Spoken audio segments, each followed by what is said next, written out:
Congress party ఇచ్చిన హామీలను నిలబెట్టుకోవడంలో పూర్తిగా విఫలమైందని బీజేపీ భువనగిరి ఎంపీ అభ్యర్థి బూరా నర్సయ్య గౌడ్ మండిపడ్డారు.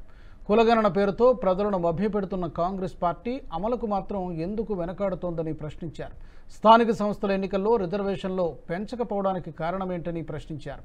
బీసీల భిక్షతో సీఎం అయిన రేవంత్ రెడ్డి బీసీలకు న్యాయంగా వచ్చే రిజర్వేషన్లను ఎందుకు అమలు చేయడం లేదని ఆగ్రహం వ్యక్తం చేశారు.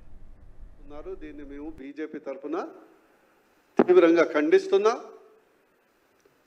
ఖండించడమే కాకుండా తీవ్రంగా ప్రతిఘటిస్తామని తెలియజేస్తున్నాం.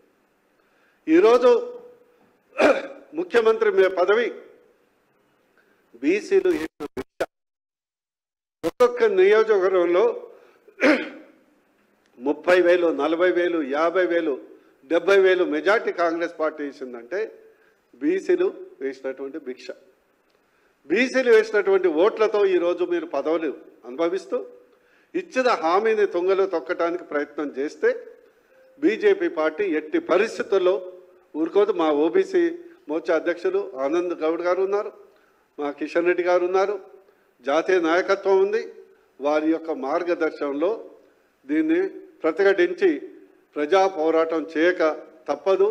అవసరమైతే మిలియన్ మార్చ్ తరహాలో అసెంబ్లీ ముట్టడి కూడా చేయటం జరుగుతుందని హెచ్చరిస్తూ ఇచ్చిన మాటకు కట్టుబడాలని మేము డిమాండ్ చేస్తున్నాం.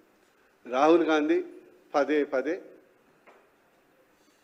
కిత్నా ఆబాదీ ఉత్నా వాటా అని తిరుగుతూ ఉంటాడు, దేశ దిమ్మర్లాగా తిరుగుతూ ఉంటాడు. బీసీల కులగణన చేయాలి, బీసీలకు ఎంత ఉందో అంత రిజర్వేషన్. ఇంట గెలిచి రచ్చగలు నీ ప్రభుత్వం ఉంది కదా, ఇక్కడ హామీ ఇచ్చే నీ ప్రభుత్వం వచ్చింది కదా.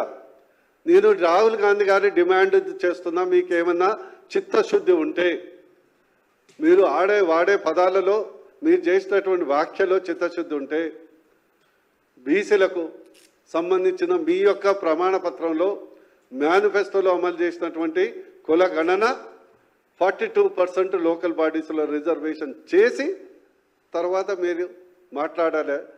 లేకుంటే మీకు ఈ వీడియో మీకు నచ్చినట్టయితే లైక్ చేయండి, 10 మందికి షేర్ చేయండి. అలాగే కామెంట్ల రూపంలో మీ అభిప్రాయాలను మాతో పంచుకోండి. Nationalist hub group of channels ను సబ్స్క్రైబ్ చేసుకుని తెలుగునాట జాతీయవాద జర్నలిజాన్ని ప్రోత్సహించండి. ఈ వీడియో కింద ఉన్న బెల్ ఐకాన్ పై క్లిక్ చేయడం మర్చిపోవద్దు.